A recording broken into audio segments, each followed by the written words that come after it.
लाहौर में स्मोक इतनी ज़्यादा बढ़ चुकी है कि अगर कोई शख्स इसमें सांस लेता है तो उसकी ज़िंदगी 7 साल तक कम हो सकती है। जो भट्टे होते हैं, जो ईंटें वींटें बनाते हैं, इनको इन दिनों में बंद करना चाहिए। जितनी गाड़ियां धुआं छोड़ रही हैं उन गाड़ियों को बंद किया जाए। अननेसेसरी आप बाहर ना निकलें। बाहर निकलें तो एक मास्क यूज करें। कार्बन बॉडी के अंदर जाता है ना, तो ये हमारे मुंह से और नाक से हमारे सांस की नालियों में और सांस की नालियों से फिर हमारे फेफड़ों के अंदर जाता है। और जो कमजोर लोग हैं, जैसे बड़ी उम्र के लोग हैं, वो लोग काफी मुश्किल में आ सकते हैं। अस्सलामुअलैकुम, डेली पॉइंट से मैं हूं अली मुराद। नाजरीन, लाहौर में स्मोक इतनी ज़्यादा हद तक बढ़ चुकी है और ये इतनी ख़तरनाक है कि अमेरिका की एक रिसर्च के मुताबिक लाहौर में स्मोक इतनी ज़्यादा बढ़ चुकी है कि अगर कोई शख्स इसमें सांस लेता है तो उसकी ज़िंदगी 7 साल तक कम हो सकती है। ये कितनी ख़तरनाक है और इससे आखिर कैसे बचा जा सकता है। मेरे साथ डॉक्टर इफ्तिखार अहमद साहब मौजूद हैं। इन्हीं से जानते हैं कि स्मोक इंसान के लिए कितनी ख़तरनाक हो सकती है, कौन कौन सी बीमारियाँ इससे लग सकती हैं और साथ ही साथ इससे बचने की प्रिकॉशंस क्या हैं, इन्हीं से जानते हैं। अस्सलाम वालेकुम सर। वालेकुम अस्सलाम। जी, आपने बिल्कुल बजा फरमाया। इस रिपोर्ट या रिसर्च के हवाले से काफ़ी लोगों में कंसर्न पाया जाता है। तो इसमें ये नहीं कि कोई बिल्कुल ऐसी इसको लाइट लेने वाली बात है। ज़ाहिर है उस पर वर्क हुआ है। कहने से मुराद ये है कि कोशिश करें कि आप इस दौरान अगर जो अवॉइडेबल है कि मतलब अननेसेसरी आप बाहर ना निकलें, और बाहर निकलें तो एक मास्क यूज़ करें। कम से कम 3 प्लाई वाला मास्क, 3 लेयर्स वाला मास्क जो है वो बिल्कुल इकनॉमिकल सी प्राइस में है, उसको यूज़ करें। और जिस दौरान फ़र्ज़ करें कि आप ज़्यादा ऐसी ट्रैफिक वाली जगह पे जाते हैं, उस दौरान उसको यूज़ कर लें। और बाकी ट्राई करें कि अननेसेसरी जो है ना वो बाहर मत रहें। मतलब हैंग आउट्स के लिए, वैसे ही घूमने फिरने के लिए मतलब बाइकें लेके जैसे निकल जाते हैं, तो इन चीज़ों को जितना जो अवॉइड कर सकते हैं ईज़िली, उसको अवॉइड करें। और इसको डेफिनेटली हमने इसमें करना है, क्योंकि हमारी पिछले कई सालों से ये हो रहा है कि 450 से भी अबव भी होती है या 450 के करीब होती है। कभी हम दुनिया में नंबर 1 पे चले जाते हैं, कभी नंबर 2, 3 पे होते हैं। तो हमें बहरहाल इस डेंजर या इस ख़तरे से जो है ना उसकी कोशिश करनी, उससे बचने के लिए। उसको ये नहीं कि आप बैल मुझे मार, ये पॉलिसी हमारे लिए अच्छी नहीं है। तो जहाँ भी आपको ज़रूरत पड़े आप मास्क लगा के जाइए, लेकिन जैसे ही आप वहाँ से वापस आ रहे हैं, वापस आके बेशक घर में आप मास्क उतार दीजिए। कोशिश करें घर को जहाँ तक मुमकिन हो, जहाँ ट्रैफिक वगैरह के पीक आवर्स हैं, उसमें आप अपनी विंडोज़ वगैरह को क्लोज़ कर लीजिए। सुबह के टाइम पे चूँकि ट्रैफिक इतनी नहीं होती, फजर के टाइम पे, तो उस वक्त आप अपनी उसको खोल के तो घर को ज़रा इन्वायरमेंट भी चेंज कर सकते हैं। सर, इस स्मोक की वजह से जो है वो निगरान वज़ीर आला ने जो है वो स्मार्ट लॉकडाउन भी लगाया है। तो आपके नज़दीक इस स्मार्ट लॉकडाउन को कैसे देखते हैं, और साथ ही साथ क्या स्मोक इतनी ज़्यादा ख़तरनाक है? कौन कौन सी बीमारियां होती हैं इंसान को जो स्मार्ट लॉकडाउन लगाने की जो ज़रूरत पड़ी है? देखिए, गवर्नमेंट ने जो इनिशिएटिव लिया, मैं उसको अप्रिशिएट करूंगा। एटलीस्ट उन्होंने ये कंसर्न तो किया ना, अदरवाइज़ हमारे यहाँ इस चीज़ का ज़रा कम था। सीएम साहब जो हैं, उन्होंने जो स्टेप लिया वो बड़ा अच्छा स्टेप है। इसमें हमें सिर्फ ये एक आदत है कि हमें जो काम शायद हमारे 5% होते हैं और 80-90% हम लोगों से गप लगाने के लिए दोस्तों के साथ या गाड़ियाँ लेके निकले हुए हैं, बाइकर्स लेके, कोशिश करें इसको इस तरह लिहाज से अवॉइड करने की। और अब जो यहाँ पे बहुत ज़रूरी है, उसमें मास्क लगा के आप जाइए। उसमें एडवांटेज ये होगा कि अगर जो कार्बन है वो ट्रैप हो जाएगा, इतनी लेयर्स में जो है ना वो आपकी बॉडी के अंदर नहीं जाएगा। अब जहाँ तक इससे जो बीमारियाँ पैदा होने वाली, चूँकि कार्बन बॉडी के अंदर जाता है ना, तो ये हमारे मुंह से और नाक से हमारे सांस की नालियों में और सांस की नालियों से फिर हमारे फेफड़ों के अंदर जाता है। ठीक है, अब फेफड़ों के अंदर जब कार्बन जाके डिपॉजिट होगा, बैठेगा, तो वो इरिटेशन होगी, उससे अंदर जो है बलगम बननी शुरू हो जाएगी। और उस इरिटेशन के नतीजे में पेशेंट को जो है वो मतलब खाम खा का नज़ला ज़ुकाम, खांसी और इन्फेक्शन हो जाएगी। बुखार होने के काफ़ी चांसेस हैं। और जो कमज़ोर लोग हैं, जैसे बड़ी उम्र के लोग हैं, या जिनको एस्थमा है या कोई ऐसी चेस्ट की ऐसी डिज़ीज़ है कि जो सांस का उनको प्रॉब्लम रहता है, एलर्जीज़ हैं डिफरेंट, वो लोग काफ़ी मुश्किल में आ सकते हैं। तो ज़्यादा बेहतर तो ये है कि आप हमेशा से देखें कि prevention is better than treatment. हमेशा से इस चीज़ का हमें ख़ास तौर पे ध्यान रखना है। तो आपका मास्क जो है वो, अगर आपको बहुत ज़रूरी निकलना पड़ा, उसमें उसमें आपको काफ़ी उससे बचत हो सकती है। बाकी इसका सबसे अच्छा हल ये है कि आप कोशिश करें कि मॉर्निंग टाइम पे अपनी विंडोज़ खोल के, चूँकि उस वक्त ट्रैफिक नहीं होती, आप फजर की नमाज़ पढ़ के कुछ टाइम के लिए घर को हवा लगवा सकते हैं। जो ही ट्रैफिक हमारी शुरू होती है स्कूल टाइमिंग्स के बाद 8 साढ़े 8 बजे, उस वक्त से लेके रात तक काफ़ी ट्रैफिक होती है। तो इस ट्रैफिक के दौरान कोशिश करें, शहरी वालों को ज़्यादा मसला है, गाँव में रहने वाले लोगों को तो कोई इतना प्रॉब्लम भी नहीं है क्योंकि वहाँ पे इतना नहीं है। लेकिन हमें दूसरी तरफ ये भी देखना है कि इसके इस पोल्यूशन के जो एयर क्वालिटी इंडेक्स इस कदर लो है और इतनी पोल्यूशन है, इसमें गवर्नमेंट क्या स्टेप ले सकती है। गवर्नमेंट के लेवल पे ये है कि ये जो भट्टे होते हैं, जो ईंटें बनाते हैं, इनको इन दिनों में बंद करना चाहिए। जो गवर्नमेंट का दूसरा बहुत ज़बरदस्त इनिशिएटिव हो सकता है, वो डीजल गाड़ियाँ सारी जो हैं, जितनी गाड़ियाँ धुआं छोड़ रही हैं, उन गाड़ियों को बंद किया जाए। जब ये गाड़ियाँ बंद होंगी तो लोग उन गाड़ियों पे काम करवाएंगे, क्योंकि वो उनकी रोज़ी का सिलसिला है। लोग अमूमन इस पे काम नहीं करते।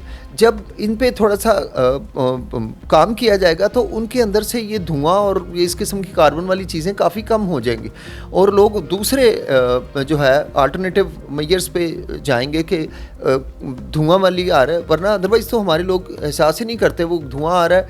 वो चाहें तो उसको थोड़ा ठीक करा लें तो वो धुआं नहीं इतना देगी, लेकिन लोग इस तरह तो गवर्नमेंट की तरफ से मैं समझता हूँ अगर थोड़ी सी स्ट्रिक्ट मेजर्स लिए जाएंगे तो भट्टों वाले भी और गाड़ियों वाले, बसों वाले जो हैं, ट्रांसपोर्ट वाले, वो इस चीज़ की बड़ी केयर करेंगे।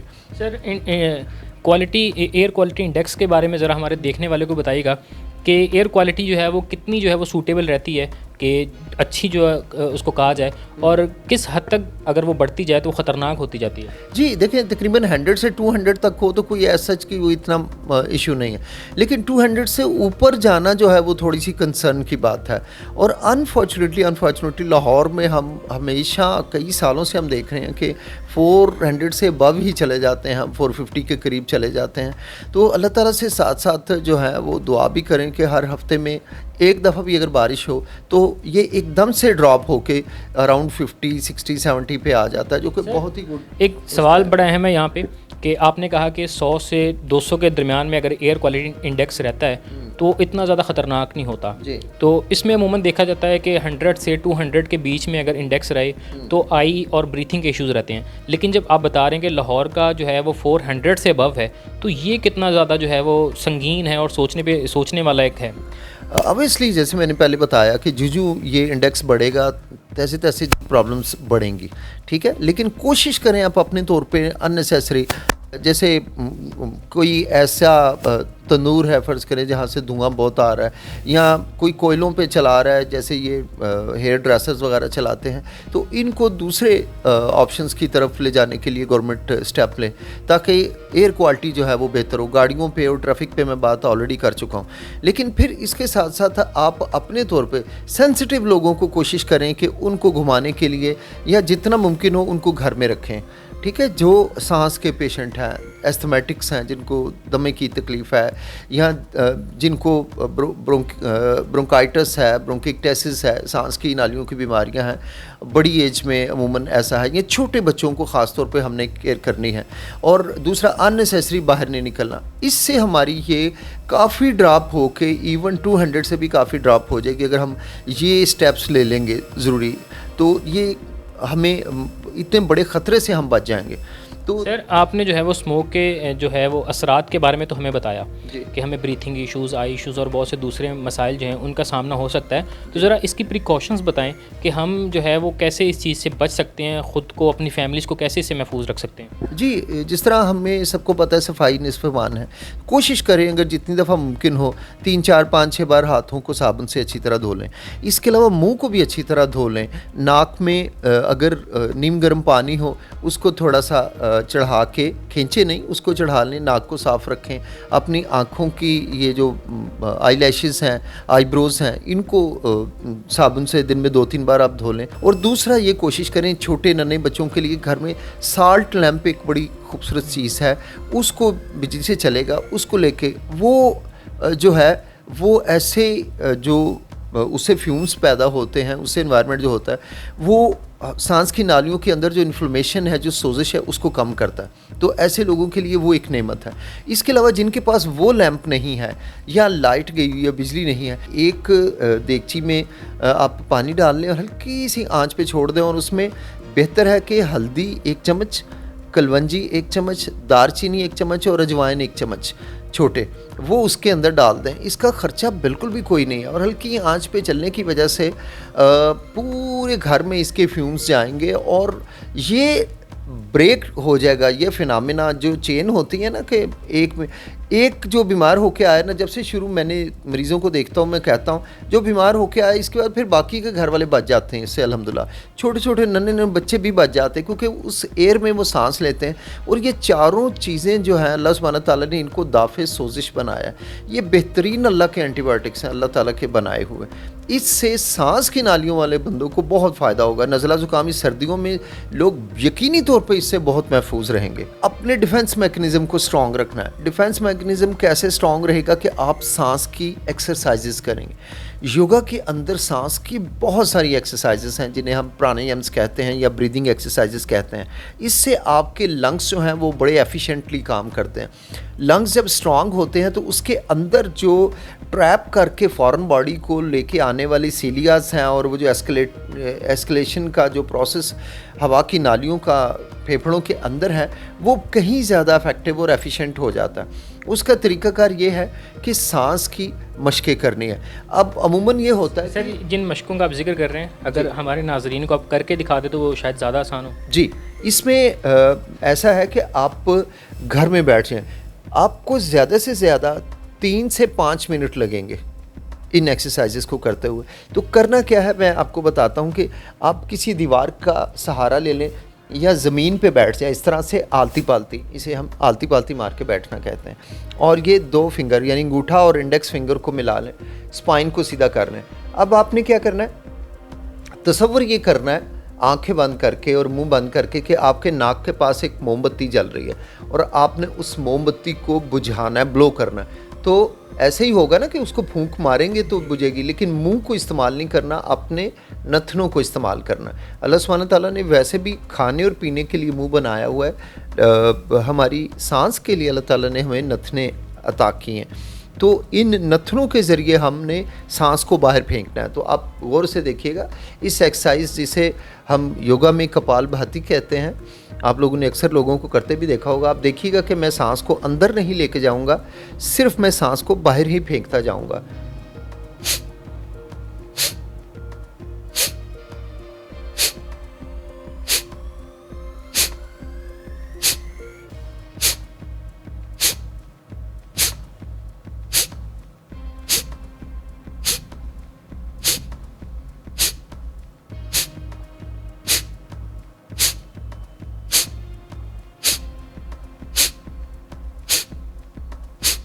ये एक्सरसाइज है जिसे हम कपालभाति के नाम से योगा में जानते हैं।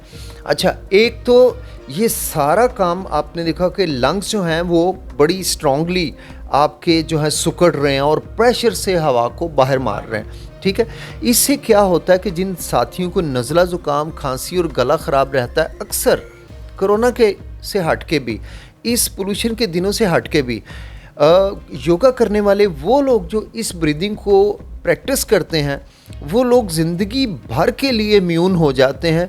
उनको नज़ला ज़ुकाम, खांसी, गला ख़राब होता ही नहीं है। मेरा ये दावा है कि जो भी साथी योगा में आ जाते हैं, नज़ला ज़ुकाम, खांसी, गला ख़राब और आम बीमारियां दूर की बात, इंसान बीमार होना भूल जाता है।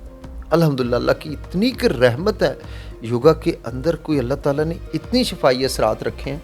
मैं तमाम साथियों को ये पैगाम देना चाहूँगा कि इन दिनों इस ब्रीदिंग एक्सरसाइज को समझें, प्रिकॉशनरी मेजर भी लें, इस ब्रीदिंग एक्सरसाइज को भी करें। ये मोटापे का भी बग़ैर दवा के और बग़ैर वर्जिश की, कड़ी मेहनत किए बग़ैर, इस एक्सरसाइज का दूसरा बड़ा फ़ायदा ये होगा कि ये जिस्म की फ़ैट को बर्न करना शुरू कर देता है। तो इंतहाई मुफ्तरीन इलाज है मोटापे को कम करने का।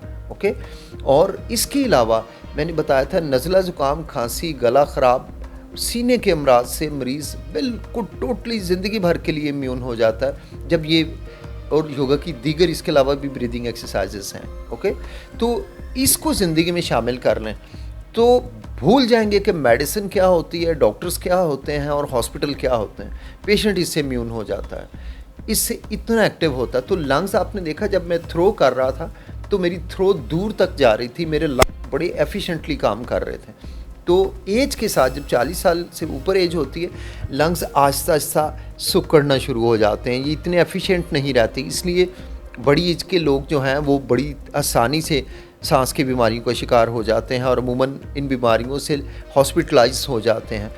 तो ये एक्सरसाइज एक ऐसी है कि जो उनको ऐसी ख़तरनाक बीमारियों से भी बचाएगी और उनकी ज़िंदगी में बीमार होने वाला इंशाअल्लाह सिलसिला ख़त्म हो जाएगा। जी नाजरीन, तो ये थे डॉक्टर इफ्तिखार अहमद। इनसे हमने जाना कि स्मोक जो है वो इंसान के लिए कितनी ख़तरनाक है, कौन कौन सी इससे बीमारियां जो है वो इंसान को लग सकती हैं, और साथ ही साथ इन्होंने आपकी पॉकेट फ्रेंडली, आपके घर से, आपके किचन से कुछ ऐसी प्रिकॉशंस बताई हैं जो आप इस्तेमाल करके ख़ुद को और अपनी फैमिली को इस स्मोक से महफूज रख सकते हैं। इसी के साथ अपने मेज़बान को इजाज़त दीजिए। अल्लाह निगहबान।